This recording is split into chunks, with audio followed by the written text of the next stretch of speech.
For a victim trying to avoid a gunman. Police want to check everything everywhere. Deb, Steve? Thank you, Brian. Yeah, lots of reports throughout the day. In fact, our initial report was 60 shots had been fired, and then we had another person called in, said they heard closer to 20. We heard others say 10. And when you're in a traumatic situation like that, no, certainly you're not counting shots. You're likely running for your life.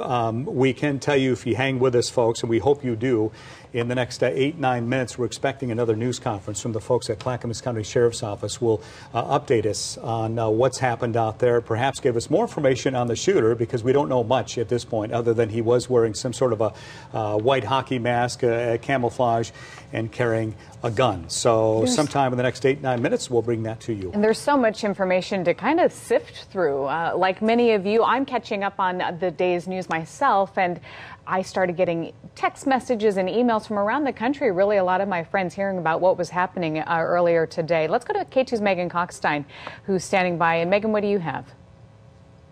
Actually, Deb, I just ran across the street for a second to check in with some folks at a memory care facility right across from the mall here on Monterey. And there was a woman coming out of there, and I talked about this earlier, but you could really see it in her eyes. Her eyes were just sort of welling up with tears, and she had sort of a frantic look on her face. Even now, calling someone as she was trying to get in her car to get out of here. So a lot of still very upset and emotional people, as you can imagine, after witnessing something like this. And the women that were inside of that memory care facility, they tell me that they actually had employees and customers from the Macy's here who came over to their facility. They were in lockdown for a brief time because you have to remember when this all started, the word was that there was an active shooter, and so they didn't know where this person was, if they were still armed or anything. So they locked down the memory care facility, which has elderly folks with dementia inside of that facility, as well as the folks from Macy's. And she said they only just opened up the memory care facility maybe 30 minutes ago or so to let the people from Macy's get to their cars, call their loved ones, and get home. And she told me that all of their belongings are actually still inside of Macy's, that they're not being allowed back inside of the Clackamas Town Center to get any of their personal belongings. And Kevin, if we can actually swing over this way just so we can again show people the scene out here in front of the Century Theaters. A lot of the vehicles, the emergency vehicles that we saw stacked up here along the road, have sort of thinned out and been cleared from the scene. And just beyond that fire truck, the closest fire truck to us, there was a big blue tent, which I saw actually was deflated a little bit ago. So that appeared to be sort of maybe a makeshift command center that they had set up. So, I know they're working slowly on this scene, again, processing. It's obviously a mall. It's a big, large area, so they've got a lot of space to cover, a lot of ground to cover in there. But it appears that they are making progress out here in terms of the investigation piece of this now. And we're just, watching as people are still trickling out of the mall, but really at this point it's not the waves of people that we saw even an hour ago as people were finally being allowed to leave the mall. But still seeing a couple people leaving here tonight, and a lot of people, that are leaving here just relieved to be able to go home and sort of process what's happened out here today.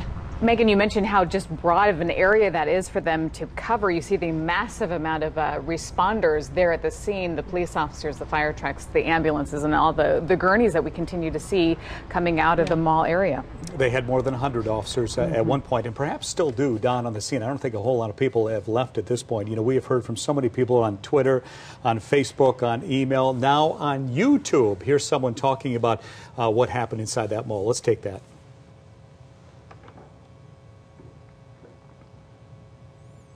Do we have the YouTube? Let's get that racked up. Do we have that, Zach?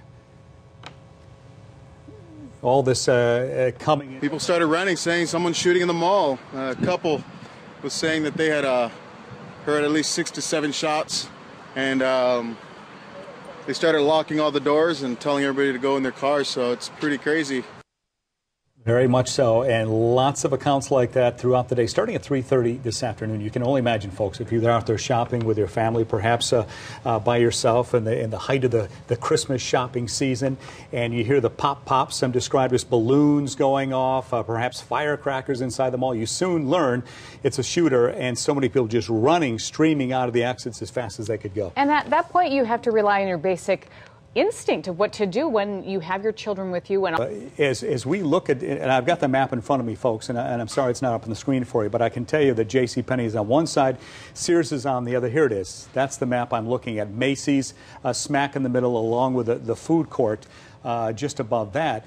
And when the reports first started coming in, people said, well, I think there may be more than one shooter. And you can understand where they would think that, because they heard the popping at the JCPenney, they heard it outside the Macy's, they heard it at the food court, and then closer to the Sears as well. So it appears as though, and perhaps the law enforcement folks will confirm this for us coming up in a couple of minutes, but it appears as though the shooter started at one end of the mall, perhaps a JCPenney, and moved his way through that mall, just opening fire. And there doesn't seem to be, at this point, any purpose or any direct motive from this shooter because of just the random gunshots that we're hearing about from this shooter. We don't know who he is yet, but again, we're waiting for the next news conference in just a couple more minutes here on KATU. We did hear from one witness, Amber Tate, who was out in the parking lot with her husband and said that she actually witnessed the shooter running toward the mall with gun in hand, mask on. So again, there's a lot of information that we're still trying to... Of course, all these have been so heartbreaking to listen to, these folks who were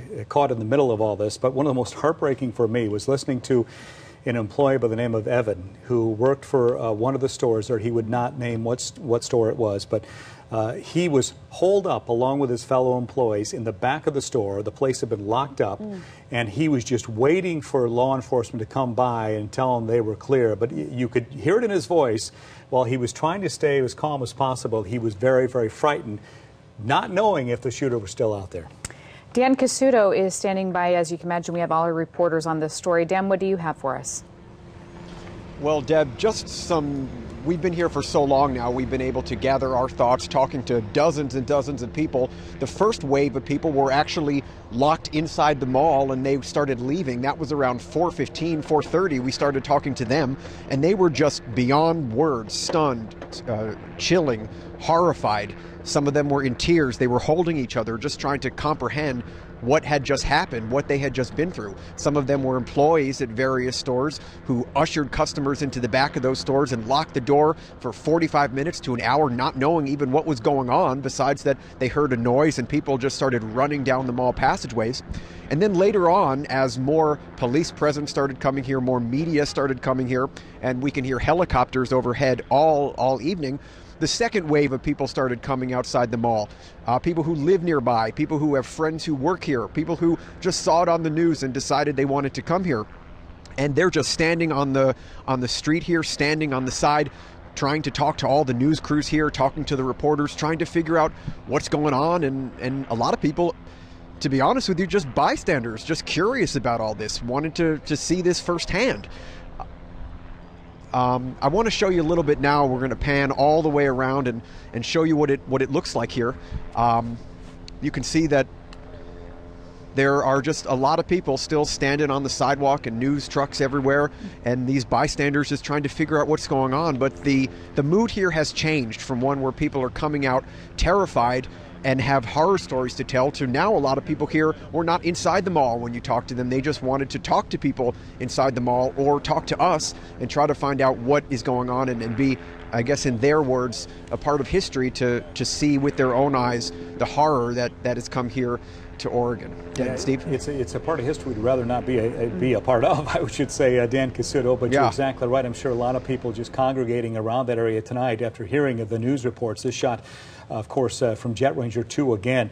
We're getting several requests from the Clackamas County Sheriff's Office for witnesses who are no longer in the vicinity to please call them if you have an account of what happened. We heard from Amber earlier, who saw the shooter run right past her, and I'm sure they would love to hear from Amber and folks like Amber who saw this thing unfold. But here's the number, 503-655-8211,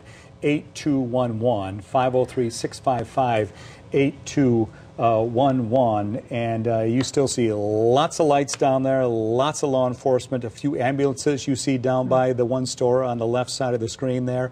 This is a situation that will not settle down, at least as far as law enforcement goes, for several hours to come tonight. And we all know Clackamas Town Center is a large mall. This area is a vast area that was allegedly covered inside by this gunman. At some point, there were questions whether the gunman had a second person with them, but now Clackamas County Sheriff's Office tells us that the suspect did act alone inside of the mall. They are able to confirm the suspect, the active shooter as they're calling him, is dead, as well as 2 other people, and 1 other person was injured and transported to the hospital, and they're undergoing medical treatment at this point.